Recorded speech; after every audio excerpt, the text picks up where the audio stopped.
This one's long. I'm sorry, that's just the way it came out. I'll see what I can do. I don't need to put it on TikTok or Instagram because nobody actually listens. The only responses I get is, "Oh, you're handsome." Which side are you on? The apartheid side or the pushing back side? It seems, in a simplistic nutshell, that the pushed around of the world have had enough. The Palestinians, the latest, unfortunately not the last, of the apartheided, have had enough. Russia's had enough of being encroached upon and demonized by the Northwest. Women worldwide have had enough, and Black Lives Matter now also. While my culture, media, race, gender, and civilization tuts and fumes at how the pushed around are pushing back, their total inability to acknowledge their apartheiding and pushing around is now just farce. Of course, it is part and parcel with their stunning justifying of the original push. I don't know if this massive brainwash or bizarre religion were the chicken or the egg. It would be good to know which to dismantle first to be free of birth, but I think it is free of both, but I think it is harmless now. We can change cults, but they will remain cultic.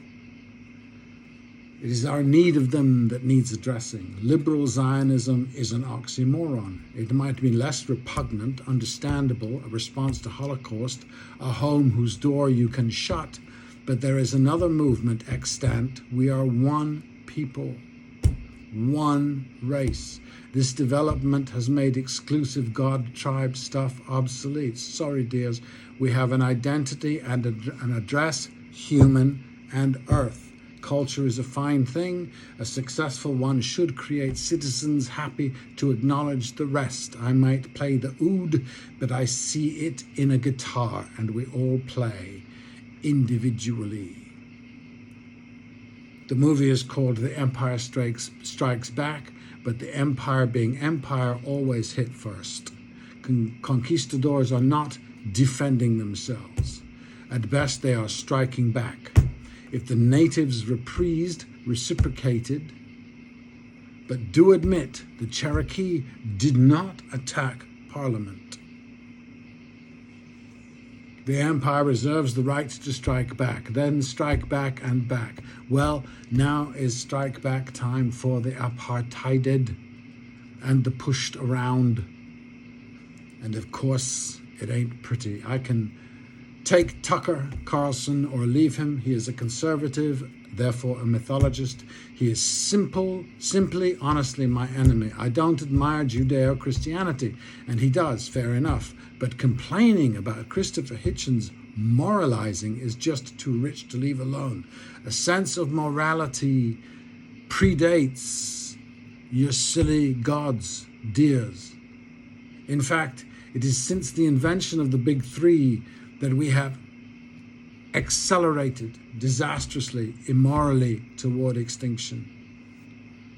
Perhaps you think that the tribe of Moses needed 10 stone tablets to know how to coexist with the rest of the tribe, but the brain did not coincide with monotheism any more than courage, compassion, and morality, that they only thought tribally, maybe rather like the documents descended from Sinai and equally narrow definition of men.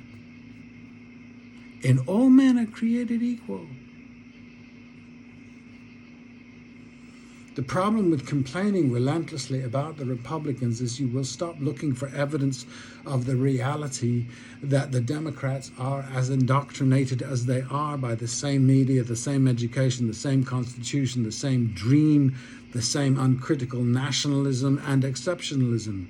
It is hatred in the family. The manifestations of this sameness finally showed on October the 7th.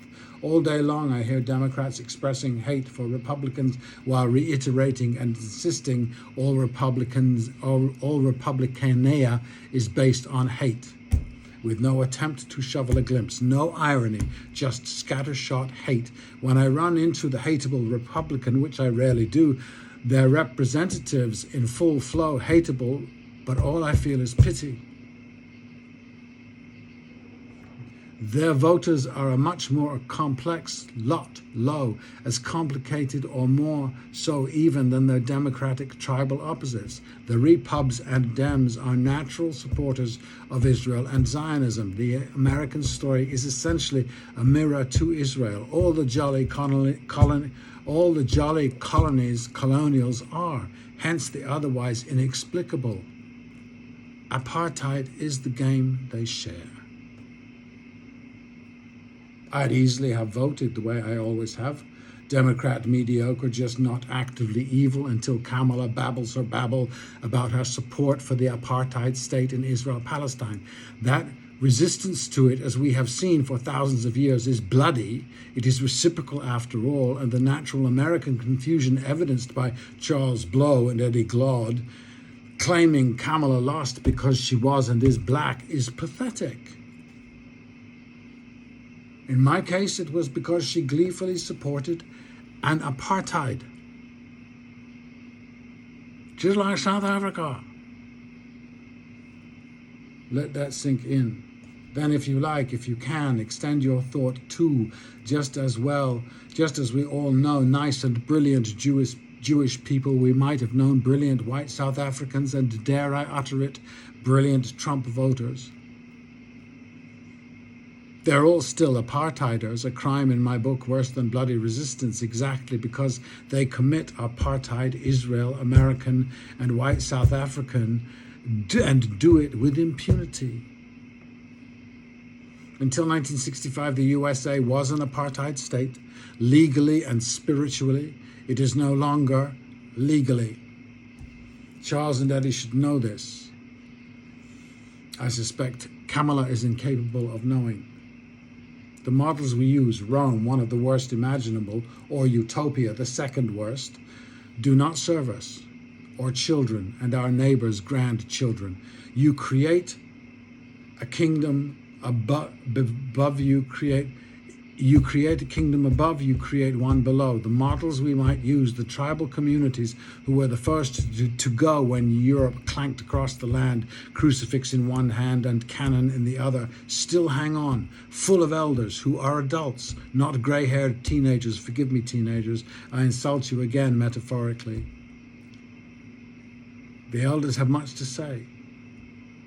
And we need not appropriate. We have our own healthier traditions to recall, long ago but attainable with a mote of imagination. I begin as a member of a tribe, not my own doing, but after the first rush of air, they come in battalions to make me obedient, to make of me a member. The great tribes thrust the individual down the path of self-realization. This path tests us in ways we have forgotten, and we return found, useful, and capable of encountering another tribe with respect. I was mistaken. I always thought this was the American dream, that tribes would raise their children until they are ready to leave, and it almost worked. To Western civilization, quote, "Do not forever with thy veiled lids seek for thy noble father in the dust. Thou knowest 'tis common, all that lives must die, passing through eternity, nature to eternity." Queen Gertrude to her son, Hamlet, Prince of Denmark. At some point, a Ukrainian becomes a grown-up woman, a grown-up, not a child of God.